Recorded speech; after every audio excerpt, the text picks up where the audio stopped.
இந்த வார கார்ன்ஸ்டோன் பாடத்தை படிக்க வந்திருக்கும் அனைவருக்கும் இயேசு கிறிஸ்துவின் நிதான நாமத்தினாலே வாழ்த்தி வரவேற்றுக் கொள்கிறேன். இந்த வாரம் 9வது பாடத்தை பற்றி படிக்க போகிறோம். இந்த பாடத்திற்கு கடன் செல்வதற்கு முன்பதாக தலைகளை தாழ்த்தி ஒரு சிறு ஜெபத்தை எடுப்போம். பரிசுத்தர் பரிசுத்தர் பரிசுத்தர் என்று பல்லாயிரக்கணக்கான தெய்வ தூதர்களால் பரலோகத்தில் ஓயாமல் போற்றப்படும் கர்த்தாவே, ஏதோ தகப்பனே இயேசுப்பா, இந்த பாடத்தை படிப்பதற்காக நாங்கள் கடந்து வந்திருக்கோம் தகப்பனே. இந்த பாடத்திற்கு நாங்கள் நம்மை பற்றி அதிகமாக தெரிந்து கொள்ளவும், இது நாங்கள் கற்றுக்கொள்ளும் கருத்துக்களையும் வாழ்க்கையை அபியாசித்து அதே போல் உங்களுக்கு பிரியமாக வாழ்க்கையை நடத்த கர்த்தர் கிருபை செய்ய வேண்டுமாய் கெஞ்சி கேட்கிறோம் தகப்பனே. மீட்பர் ரட்சகருமாகிய இயேசுவின் நாமத்தில் கெஞ்சி கேட்கிறேன் ஜீவன் நல்ல பிதாவே, ஆமென். இந்த வார பாடத்துடைய தலைப்பு வந்து பாருங்கள். இந்த வார பாடத்திற்குரிய மைய வசனம் யோவானின் புஸ்தகம் அதிகாரம் 1 வசனம் 45-46. பிலிப்பு நாத்தான்வேலை கண்டு, நியாயப்பிரமாணத்தினாலே மோசேயும் தீர்க்கதரிசிகளும் எழுதியிருக்கிறவரை கண்டோம், அவர் யோசேப்பின் குமாரனும் நாசரேத்தார் ஊரானுமாகிய இயேசு என்றான். அதற்கு நாத்தான்வேல், நாசரேத் ஊரிலிருந்து யாதொரு நன்மை உண்டாக கூடுமோ என்றான். அதற்கு பிலிப்பு வந்து பார் என்றான். இந்த வார பாடத்துல ஒரு தொடர்ச்சியான நிகழ்வுகள் எப்படி ஒரு சிலரை கிறிஸ்துவ பின்தொடர்ந்து அவருடைய சீஷர்களா மாற்றுச்சு அப்படிங்கிறத பார்க்க போறோம். யோவான் ஸ்நானனுடைய ஊழியம் அநேகரை அவங்களுடைய கவனத்தை இயேசு கிறிஸ்து மேல திருப்பிச்சு. முதல் சீஷர்களாகிய அந்திரேயா, யோவான், பிலிப்பு, இன்னும் நாத்தான்வேல் வந்து பாருங்கள் என்ற ஒரு அழைப்புக்கு இணங்கி வந்ததை பார்க்க முடியுது. இந்த நிகழ்வு ஒரு கூற்ற ஒரு சரியா விளங்க நமக்கு செய்யுது. அது என்னன்னா, ஒருவர் கிறிஸ்துவ பற்றி பல மணி நேரம் சாட்சிகள் பகர முடியும். ஆனா உண்மையாவே நம்ம அவரை அறிஞ்சு கொள்ளணும் அப்படின்னா நம்ம நேரடியாவே அவரை வந்து பார்க்கணும். அநேக சமயங்கள்ல நம்ம கிறிஸ்துவ பத்தி மற்றவங்க கிட்ட சொல்றப்போ அவரை எப்படி எல்லாத்துக்கும் பிடிச்ச மாதிரி யாரையும் காயப்படுத்தாத மாதிரி கொண்டு போய் சேர்க்கணும்னு நினைக்கிறோம். ஆனா இந்த பாடத்துல பாக்குற சீஷர்கள் எப்படி அவங்க நேரடியா கிறிஸ்துவ சந்திச்சாங்க அப்படிங்கிறத, அவரை பத்தி எப்படி இன்னும் அதிகமா அவங்க தெரிஞ்சுக்கிட்டாங்க அப்படிங்கறத பத்தியும் சாட்சி பகர்றாங்க. இந்த பாடம் ஒரு அழகான காட்சியோட தொடங்குது. இதுல பிலிப்பு நாத்தான்வேலை இயேசு கிட்ட அறிமுகப்படுத்துறாரு. இந்த பகுதி எப்படி மனிதத்துவமும் தெய்வீகத்துவமும் ஒருங்கிணைந்து கிறிஸ்து அவருடைய ராஜ்யத்திற்கு சீஷர்களை தேர்ந்தெடுக்க உதவி செய்தது அப்படிங்கறத காட்டுது. ஒரு சிலர் இயேசுவை தேடி போனாங்க, ஆனா அதே சமயம் ஒரு சிலரை இயேசு தேடி வராரு. கண்டு அல்லது கண்டோம் என்ற இந்த வார்த்தைகள் இந்த பகுதியில 5 தடவை பயன்படுத்தப்பட்டிருக்கு. இந்த வார்த்தைகள் தெள்ள தெளிவா ஜனங்கள் எதையோ அல்லது யாரையோ ஒரு தேவையோட தேடிக்கிட்டு இருந்ததை புரிய வைக்கிறது. அந்த தேவையை பூர்த்தி செய்வதற்கான ஒரு பதிலோட இயேசு நாத்தான்வேல் கிட்ட இந்த ஒரு வாக்கியத்தை சொல்றாரு. பின்னும் அவர் என்னை நோக்கி, வானம் திறந்திருக்கிறதையும் தேவதூதர்கள் மனுஷகுமாரனிடத்திலிருந்து ஏறுகிறதையும் இறங்குகிறதையும் நீங்கள் இது முதல் காண்பீர்கள் என்று மெய்யாகவே மெய்யாகவே உங்களுக்கு சொல்கிறேன் என்றார். இந்த மேற்கூறிய வசனங்களை யோவானின் புஸ்தகம் அதிகாரம் 1 வசனம் 51 நம்ம வாசிக்கலாம். ஒரு சில சீஷர்கள் இயேசுவை பற்றிய ஒரு தவறான எண்ணங்களோடு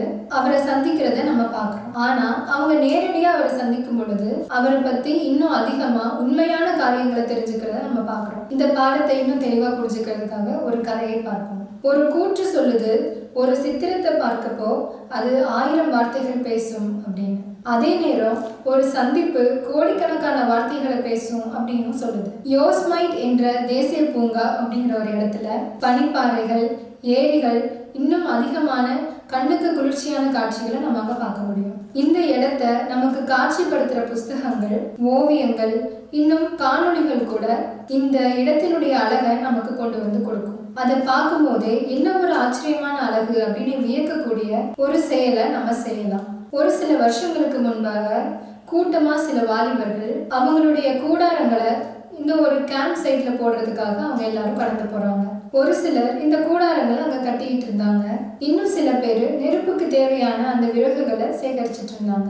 அவங்க கூடாரம் போட்ட அந்த இடத்துக்கு பக்கத்துல எந்த தேவையான விறகுகள் எதுவும் இல்லாததுனால ஒரு சிலர் பாறைகள் நிறைந்த உயரமான பகுதிகளில், மலைப்பகுதிகளில் போய் அந்த விறகுகளை தேட ஆரம்பிச்சாங்க. இன்னும் சிலர் உயரமான பகுதிகளில் அந்த விறகுகளை போய் தேடுறதுக்காக முடிவு செய்யறாங்க. அந்த பாறைகளை தாண்டி அவங்க உயர ஏறி போனப்போ அவங்க கண்ட ஒரு காட்சி அவங்களை அப்படியே மெய்சிலிருக்க வச்சுது. அந்த தெளிந்த இளநீல நிலத்துல பார்த்த அந்த ஏரி, அதற்கு பின்னாடி பச்சை பசேர்னு இருந்த அந்த மரங்களுடைய நிழல், இன்னும் வெள்ளியை போல அந்த சூரிய ஒளியில மினுங்கின அந்த பாறைகள், இது எல்லாம் அவங்களுடைய கண்களுக்கு ஒரு பெரிய விருந்தா இருந்துச்சு. இதை பார்த்துக்கிட்டு இருந்த அந்த சக வாலிபர்கள் கீழே அவங்களுடைய நண்பர்கள் அமைச்சிட்டு இருந்த அந்த கூடாரத்தினுடைய சத்தம் அவங்களுடைய அந்த காட்சியிலிருந்து அவங்கள தட்டி எழுப்புச்சு. உயரமான பகுதியில நின்றுட்டு இருந்த அந்த வாலிபர்கள் கீழே இருந்து அவங்க நண்பர்களை பார்த்து, நீங்க என்ன செஞ்சுட்டு இருக்கீங்களோ அதை உடனே நிறுத்திட்டு மேல ஏறி வாங்க, இங்க இருந்து பாக்குற அந்த காட்சி மிகவும் அருமையா இருக்கு அப்படின்னு சொல்றாங்க. வேலை பார்த்துட்டு இருக்கவங்கள வேலையை விட்டுட்டு வாங்க அப்படின்னு சொல்றாங்களே அப்படின்னு நினைச்சிட்டு இருந்த கீழே இருந்த வாலிபர்கள், அப்படி அங்க என்ன இருக்கு, நீங்க அங்க என்ன பாக்குறீங்களோ அதை சொல்லுங்க, சொல்லிட்டு தேவையான விறகுகளை எடுத்துட்டு வாங்க அப்படின்னு சொல்றாங்க. உடனே மேல இருந்த வாலிபர்கள், இங்க வந்து நீங்களே உங்க கண்ணால பாருங்க அப்படின்னு சொல்றாங்க. உடனே கீழே இருந்த அந்த வாலிபர்களும் அவங்க செஞ்சுட்டு இருந்த வேலையெல்லாம் விட்டுட்டு பாறைகள் ஏறி அந்த காட்சியை பார்க்க போறாங்க. அவங்க கண்ட காட்சி கண்டிப்பா வார்த்தைகளால வர்ணிச்சிருக்க முடியாது. உண்மையாகவே ஒரு அற்புதமான காரியத்தை எந்த ஒரு வார்த்தையினாலையும் நேரடியான ஒரு அனுபவத்திற்கு ஈடு கட்ட முடியாது. இயேசு எங்க போயிட்டு இருக்காரு அப்படின்னு சீஷர்கள் கேட்டப்போ, இயேசு வந்து பாருங்கள் அப்படின்னு சொல்றாரு. அதே போல பிலிப்புவும் மற்றவர்களை கிறிஸ்துவ நீங்க வந்து பாருங்கள் அப்படின்னு அழைக்கிறத நம்மளால பார்க்க முடியும். கிறிஸ்துவுடைய பின்னடியார்களா இருக்கக்கூடிய நம்ம கிறிஸ்துவோட நேரடியான அனுபவத்தை பெற வேண்டியது அவசியமா இருக்கு. அப்பதான் நம்மளும் மற்றவங்க கிட்ட அப்படி ஒரு அனுபவத்தை பெறுவதற்கான அழைப்பை நம்மளால விடுக்க முடியும். வேதத்துல யோவானுடைய புஸ்தகத்தை வாசிக்கும் பொழுது அவருடைய எழுத்துக்களை பார்த்தோம் அப்படின்னா, அவர் கிறிஸ்து கிட்ட மற்றவங்களை எந்த மாதிரியான நிகழ்வுகள் அழைச்சிட்டு வருமோ அப்படிப்பட்ட நிகழ்வுகளை அவர் அங்க பதிவு செய்திருக்கிறத நம்மளால பார்க்க முடியும். ஏன்னா அவர் யோவானின் 20வது அதிகாரத்துல 30-31 வசனங்கள்ல, இந்த புஸ்தகத்தில் எழுதியிராத வேறு அநேக அற்புதங்களையும் இயேசு நமது சீஷருக்கு முன்பாக செய்தார். இயேசு தேவனுடைய குமாரனாகிய கிறிஸ்து என்று நீங்கள் விசுவாசிக்கும்படியாகவும் விசுவாசித்து அவருடைய நாமத்தினாலே நித்திய ஜீவனை அடையும்படியாகவும் இவைகள் எழுதப்பட்டிருக்கிறது அப்படின்னு சொல்றாரு. அதே மாதிரி யோவானின் புஸ்தகம் அதிகாரம் 21-25ல இயேசு செய்த வேறு அநேக காரியங்களும் உண்டு, அவைகளை ஒவ்வொன்றாக எழுதினால் எழுதப்படும் புஸ்தகங்கள் உலகம் கொள்ளாதென்று எண்ணுகிறேன் அப்படின்னு சொல்லப்பட்டிருக்கு.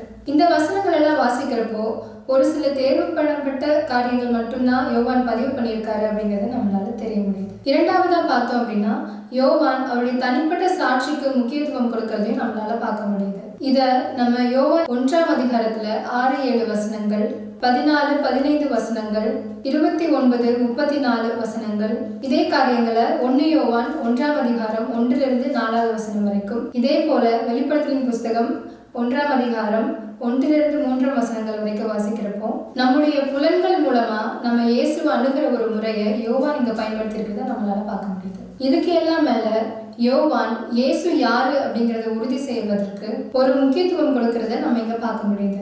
யோவான் 1:46 வாசிக்கும் பொழுது எப்படி நாத்தான்வேலுடைய பதில அவர் எழுதியிருக்காருன்னு பாருங்களேன். அதற்கு நாத்தான்வேல், நாசரேத்திலிருந்து யாதொரு நன்மை உண்டாக கூடுமோ என்றான்.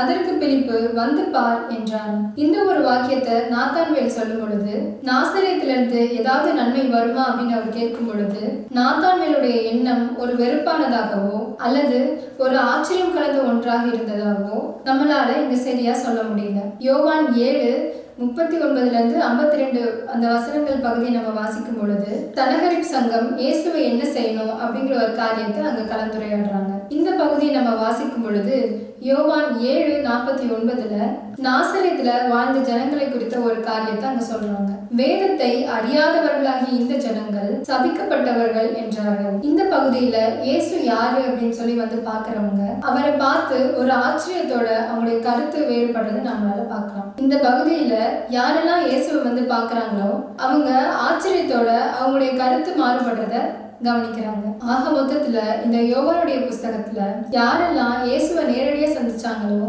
அவங்க எல்லார் மேலேயும் ஒரு ஈர்க்கக்கூடிய தாக்கத்தை இயேசு உண்டு பண்ணினார் அப்படிங்கிறது நமக்கு தெள்ள தெளிவா தெரியுது. பிலிப்பியர் 3:8 வாசிக்கும் பொழுது, அது மாத்திரமல்ல, என் கர்த்தராகிய கிறிஸ்து இயேசுவை அறிகிற அறிவின் மேன்மைக்காக எல்லாவற்றையும் நஷ்டம் என்று எண்ணிக்கொண்டிருக்கிறேன். இந்த வசனம் நமக்கு ரொம்ப அழகா சொல்லுது. கிறிஸ்து யாருன்றத அறிஞ்சுக்கிறதுக்கு அந்த மேன்மைக்கு வேற எதுவும் ஈடுகட்ட முடியாதுன்னு. இயேசுடைய சீஷர்கள் இயேசுவை முதன்முறையா சந்திக்கும் பொழுது ஒரு மனிதன் எப்படி அவனுடைய உறவை இயக்குறான் அப்படிங்கிறது நமக்கு தெரியுது. ஆரம்பத்துல கொஞ்சம் அச்சம், அப்புறம் ஆர்வம், சந்தேகம், அப்புறம் இன்னும் மர்மம், அப்படி எல்லா உணர்வுகளும் கலந்து இருக்கு. ஆனா இயேசுவோட அவங்க நேரத்தை செலவழிக்க ஆரம்பிச்சதுக்கு அப்புறம் அவங்க என்ன சொல்றாங்கன்னு பாருங்களேன். யோவான் 1:41 அவன் முதலாவது தன் சகோதரனாகிய சீமோனை கண்டு மேசியாவை கண்டோம் என்று சொன்னான். மேசியா என்பதற்கு கிறிஸ்து என்று அர்த்தமாம். அதே மாதிரி 45வது வசனத்துல பிலிப்பு நாத்தான்வேலை கண்டு நியாயப்பிரமாணத்தினாலே மோசேயும் தீர்க்கதரிசிகளும் எழுதியிருக்கிறவரை கண்டோம், அவர் யோசேப்பின் குமாரனும் நாசரேத் ஊரானும் ஆகிய இயேசு என்றான். இன்னும் 49வது வசனத்துல அதற்கு நாத்தான்வேல், ரபி, நீ தேவனுடைய குமாரன், நீ இஸ்ரவேலின் ராஜா என்றான். பாருங்களேன் என்ன ஒரு மாற்றம்னு. கிறிஸ்து யாருன்றத நம்ம முழுமையா தெரிஞ்சுக்கணும் அப்படின்னா, அவருடைய சீஷரா மாறணும் அப்படின்னா, அதற்கு ஒரே ஒரு வழி அவரை நம்ம நேரடியா சந்திக்கிறது தான். நம்முடைய ஆலயங்களிலேயோ இல்ல இந்த உலகத்துல அநேக இடங்களிலேயோ நம்ம இயேசுவை பத்தி பிரசங்கம் பண்றோம், அவர் செய்த நன்மைகளை குறித்து சாட்சியும் சொல்றோம். அதை கேட்கிற அநேகர் இயேசுவை நாங்க அறிஞ்சுக்கிட்டோம் அப்படின்னு சொல்றாங்க. ஆனா உண்மையா அவர் யாரு அப்படிங்கறத நம்ம தெரிஞ்சுக்கணும் அப்படின்னா அவரை நம்ம நேரடியா சந்திக்க அவசியமா இருக்குது. இன்னைக்கு நான் இயேசு யாரு அப்படிங்கறத இங்க வந்து பார்த்துட்டேன். நீங்க ஒவ்வொருவரும் அவர் யாரு அப்படிங்கிற அறிஞ்சுக்கிறத தெரிஞ்சுக்கணும் அப்படின்னா இங்க வந்து பாருங்க அப்படின்னு சொல்லி நான் உங்களை அழைக்கிறேன். இயேசுவோட சீஷனா நீங்க மாறணுமா, அவர் யாருங்கிறத வந்து பாருங்க. இந்த பாடத்தை முடிக்கிறதுக்கு ஒரு சிறு ஜெபத்தை எடுப்போம். அன்புள்ள பிதாவே, இதோ தகப்பனே இயேசப்பா, இந்த பாடத்திலே வந்து பார் என்ற இந்த தலைப்பிலே பற்றி நாங்கள் அதிகமாக தெரிந்து கொண்ட தகப்பனே, இந்த தெரிந்து கொண்டது மட்டுமல்லாமல் எங்கள் வாழ்க்கையில் உங்களை கண்டடையவும் உண்மை பார்க்கிற அந்த ஒரு காரியத்தை நாங்கள் வாழ்க்கையில் நாங்கள் அதை கண்டுகொள்ள கிருபை செய்ய வேண்டுமாய் கெஞ்சி கேட்கிறோம் தகப்பனே. மீட்புடன் ரட்சகருமாகிய இயேசுவின் நாமத்தில் கெஞ்சி கேட்கிறேன் ஜீவன் நல்ல பிதாவே, ஆமென்.